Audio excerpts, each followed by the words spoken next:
Okay, welcome back. So now what we're going to look at is the sort of um, partner to the effective introduction question.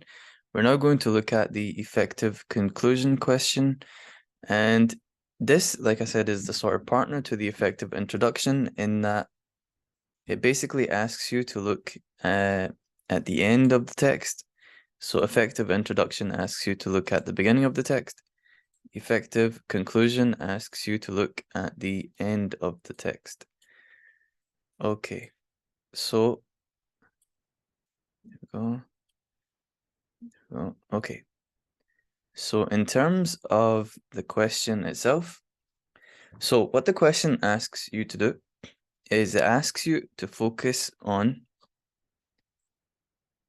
looking at this, it asks you, how does something at the end of the text link back to something that was said before? Now, there are a couple different ways to do this question, but what I'm going to show you, okay, is I'm going to show you the easiest way, the simplest way, and that is basically because when it comes to RUAE, we want to make our lives as easy as we can. So I'm going to show you the easiest way, which is basically just to focus on how does something in the conclusion link back to something that was said earlier in the text. Okay, that's going to be our approach. So go ahead and write that down. Now, in terms of the purpose of the question, just like what we just said, uh, can the student show they understand how the end of the text links back to what came before? Now, I did mention this as well, but you don't need to really focus on this. Let's just focus on this here, since it is sort of, I just mentioned the other one this year, how it wraps up what came before, just in case your school classroom teacher might have said that. But in terms of what we're going to focus on, in terms of just the easiest, simplest way to do this, we're going to focus on this here. Okay? Okay, so now in terms of how to do it, what you need to do, okay, is we begin, excuse me, we begin just like in the introduction question. Okay, we begin by quoting. So what we're going to do is we're going to quote from the conclusion. This conclusion means end of the text. Okay, so just imagine this. Actually, I'll go to the end. So going to the end of the text, you see end of text. The last sort of paragraph, last sort of section, this here, this is the conclusion. Okay, this is the conclusion. The end part of the paragraph is of the text, sorry, is the conclusion. So we're looking at something here and we're looking to pick something out, okay? And we want to pick something that we know relates to something that we've read before. So, for example, in this past paper, okay, remember this past paper is about factory farming, how animals are not treated so well, and so on. So we want to pick something here that relates to that, okay? And one thing we could say is we could take the word humane, okay, humane. We could also take the word, we take this quote here, show humane concern for animals. We could take this as a quote. Anything that basically connects to the idea of how animals are abused, anything like that, yeah?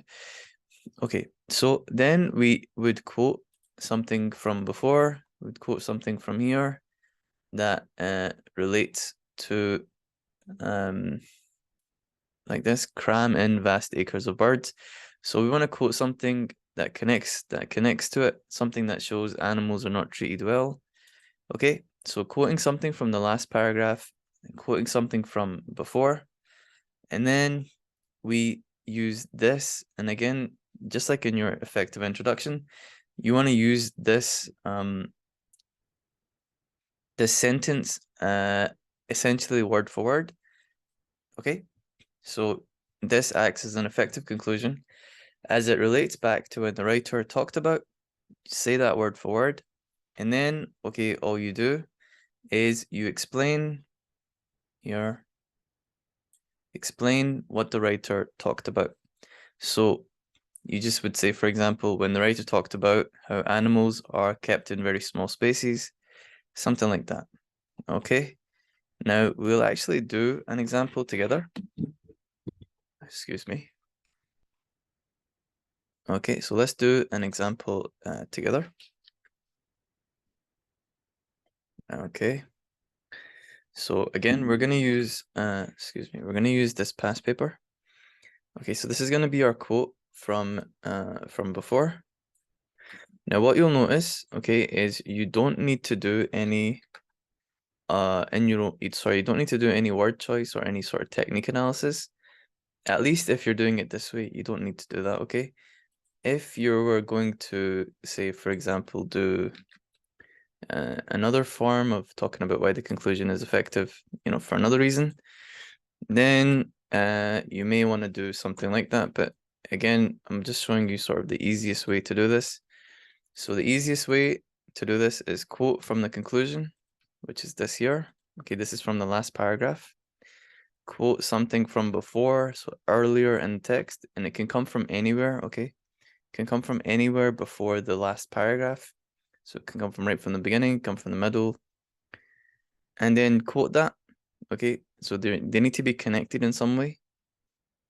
The way to think about it, okay, is like in your essay, when you write an essay, at the very end, when you're writing your conclusion, what you do is you summarize what you've said before.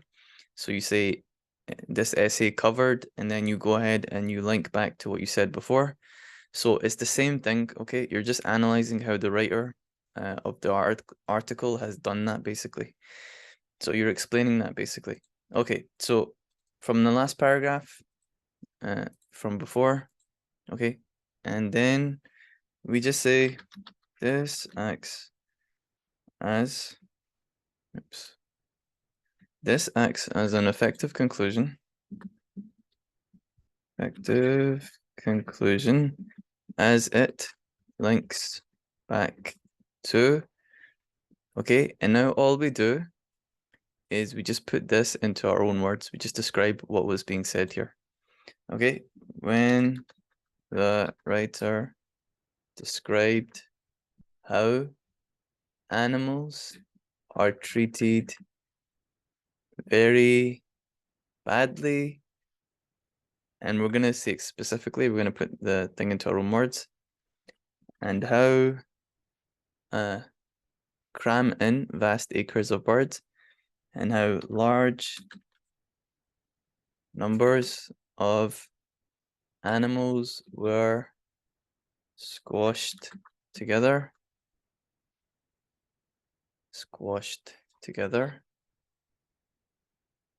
Okay, squashed together in small locations, yeah, small locations. So, and large numbers of animals squashed together in small locations is this. Okay, is this. Just go back to your in your own words lesson if you need a little brush up on how to do this. Okay, but it's really that simple. Quote from the last paragraph, which is the conclusion. Quote something from before, okay, which connects to it.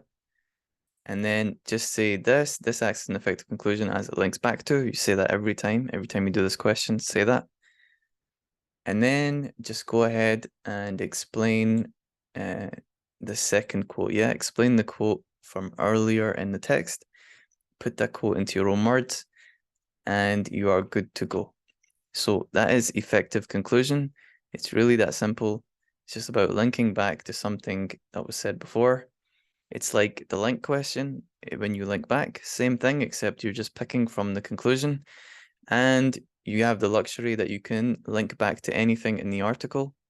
Now, for higher students, you need to link to something in the article, yeah, not something from the other article.